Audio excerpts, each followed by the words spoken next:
Good evening, I'm Elizabeth Cook. I'm Alan Martin. UCSF epidemiologist Dr. George Rutherford joining us live now to answer some of our biggest questions after this new curfew mandate. Dr. Rutherford, thanks for being here. Now, other states, other countries, they've issued these curfews, but how effective are they? Or maybe is this more of a wake-up call so people get it? They need to take the spread seriously? No. In Europe, these have been actually, at least in some places, they've been quite successful. The French have turned their curve over, and it's starting to come down pretty precipitously after they invoked a curfew. In Europe, a lot of this has to do with closing bars, which, as you can imagine, are sort of centers of social interaction. But it's I think that's I mean those are pretty much closed anyway. But it does put some time frames around things, and it gives a break at least for for most of the for the evening and the early morning. Now the other thing it doesn't do is it doesn't just close everything down, period. Which I think is a good way, and it's a little bit more layered in that sense.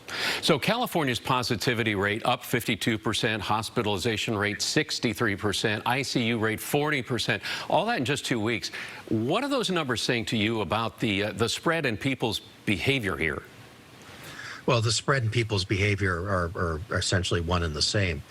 All this is a consequence of mixing, and it's a consequence of mixing in certain ways, predominantly indoors or close, or, without masks on, without social distancing, all the stuff we always talk about.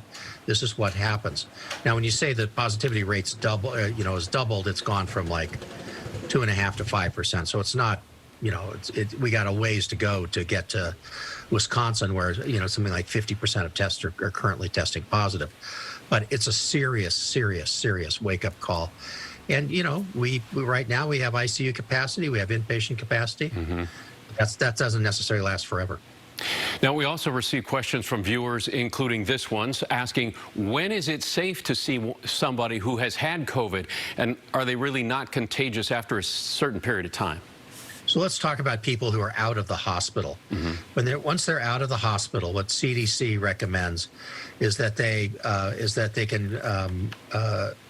that they're non-infectious after 10 days. That's probably actually even a little long, but in terms of seeing people, I think if they're out of the hospital 10 days after diagnosis is long enough, and it's probably on the conservative side.